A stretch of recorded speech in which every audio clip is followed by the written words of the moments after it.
এই গ্রামে আসার পর থেকে একের পর এক দুর্ঘটনা ঘটেই চলেছে। তোমার ভুল ধারণা বাবা। আবার তুমি এই বাড়িতে তোমার সাহস তো কম নয়। আমার সাহসটা একটু বড় হয়ে গেছে। ওসব কথা ছেড়ে তুমি একটু রাস্তা করতে গেল। এমন করে অর্ডার করছেন যেন আপনি এ বাড়ির মালিক। চাপা একবার তুমি আমাদের সর্বনাশ করেছো, আবার সর্বনাশ করার জন্য তুমি আমাদের বাড়ি ঢুকেছো। আমি তোমাদের ক্ষতি করেছি?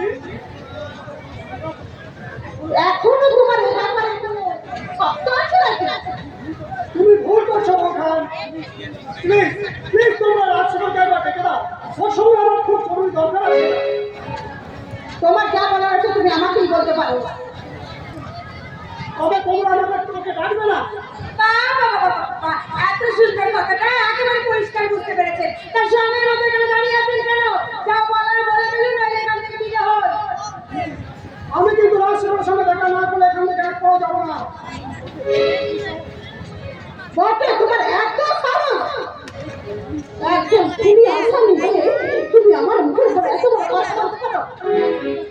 বোখান সব হচ্ছে কেন? ভুলে যাও না আমি চৌধুরী বাড়ির বড় বউ।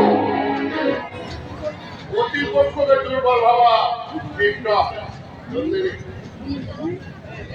হ্যাঁ, গৌরবদের শরীরে বেশি ছিল, তবু তাদের হাঁটতে হয়েছিল। কারণ শত্রুকে অতি বিশ্বাস না থাকাই ভালো। অকারণে কথা বলা অভ্যেস আমার নেই। সেই বরং ভালো। আমরা আমাদের বরং গোপন কথাটা সেরে ফেলে। গোপন কথা কেন করতে বাবু? ওর কথা শুনবেন না। তারা তোমরা বড্ড বেশি আমার কথায় নাক করাচ্ছ। যাও যাও, ভেতরে যাও। না করতে পারবো না।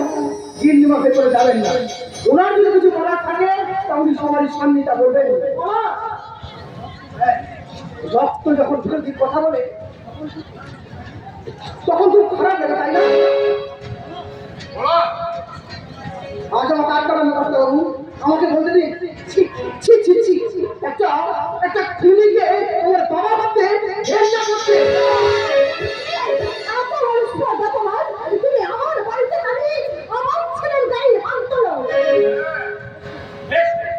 কর্তাবাবু, যে ছেলে বাপকে সম্মান দেয় না, সেই ছেলে তার নিঃসন্তান নন্দনী চৌধুরীর কাছে থাকলেও আমার কাছে কানা করি নেই। বলা তুই যা ঝন্ডাই করলি, একদিন তোকে তার প্রায়শ্চিত্ত করতে হবে। না আসলে না, পলাশকে তুই এরকম অভিশাপ দিস না। আসলে আসলে দোষটা সত্যি তো আমার। আমি শুনে যাচ্ছি, তবে আমি আজ যে কথা তোদের বলতে এসেছিলাম শুনলে হয়তো প্রথমে ভালো হতো। পলাশ তোকে আজ চল বাবা বলে তুই কিছু মনে করিস না বাবা। যদি পারিস তুই বাবাকে তুই ক্ষমা করিস। তুই তুই ভালো থাকিস বাবা, তুই ভালো থাকিস। God bless you my son, God bless you.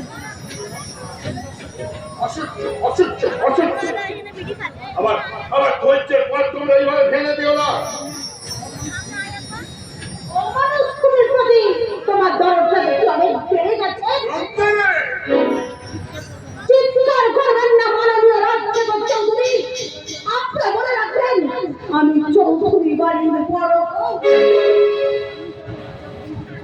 আপনি যখন আপনার বন্ধুটিকে বাঁচানোর চেষ্টা করছেন তখন আমিও চেষ্টা করব এই চৌধুরী বংশের প্রতি আমি একটা হাত আসতে দেব না। তাই আমি আমার প্রতিজ্ঞা থেকে একটুকু পিছপা হব না। আর কিছু মনে করবেন না কর্তাবাবু, তখন ওই গিন্নিমাকে সাহায্য করাটাই আমার মূল মন্ত্র হয়ে উঠবে। বলা আমিও পলাশদার পাশাপাশি থাকবো। তোমরা সবাই এক খিল্ডিমার দলে। আমিও দেখি কার জয় হয়। তোমাদের এই মিথ্যার না আমারই সত্যের জয় হয়। নন্দিনী, আজ যে তুমি যুদ্ধরা শুরু দেখালে আমি তার শেষটা দেখিয়ে